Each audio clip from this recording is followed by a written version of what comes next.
Mesh analysis is a method that is used to solve planar circuits for the currents at any place in the circuit. Planar circuits are circuits that can be drawn on a plane surface with no wires crossing each other. A more general technique, called loop analysis, can be applied to any circuit, planar or not. Mesh analysis and loop analysis both make use of Kirchhoff's voltage law to arrive at a set of equations guaranteed to be solvable if the circuit has a solution. Mesh analysis is usually easier to use when the circuit is planar, compared to loop analysis. Mesh currents and essential meshes. Mesh analysis works by arbitrarily assigning mesh currents in the essential meshes. An essential mesh is a loop in the circuit that does not contain any other loop. Figure 1 labels the essential meshes with 1, 2, and 3. A mesh current is a current that loops around the essential mesh and the equations are set solved in terms of them. A mesh current may not correspond to any physically flowing current, but the physical currents so easily found from them. It is usual practice to have all the mesh currents loop in the same direction. This helps prevent errors when writing out the equations.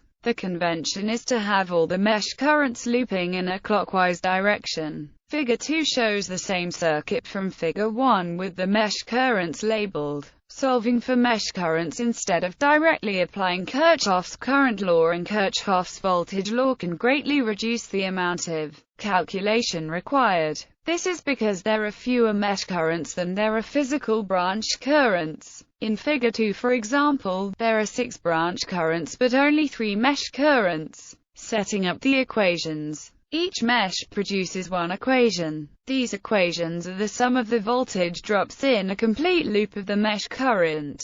For problems more general than those including current and voltage sources, the voltage drops will be the impedance of the electronic component multiplied by the mesh current in that loop. If a voltage source is present within the mesh loop, the voltage at the source is either added or subtracted depending on if it is a voltage drop or a voltage rise in the direction of the mesh current. For a current source that is not contained between two meshes, the mesh current will take the positive or negative value of the current source depending on if the mesh current is in the same or opposite direction of the current source. The following is the same circuit from above with the equations needed to solve for all the currents in the circuit. Once the equations are found, the system of linear equations can be solved by using any technique to solve linear equations. Special cases. There are 2 special cases in mesh current: currents containing a supermesh and currents containing dependent sources. Supermesh. A supermesh occurs when a current source is contained between 2 essential meshes. The circuit is first treated as if the current source is not there. This leads to one equation that incorporates 2 mesh currents. Once this equation is formed, an equation is needed that relates the 2 mesh currents with the current source. This will be an equation where the current source is equal to one of the mesh currents minus the other. The following is a simple example of dealing with a supermesh.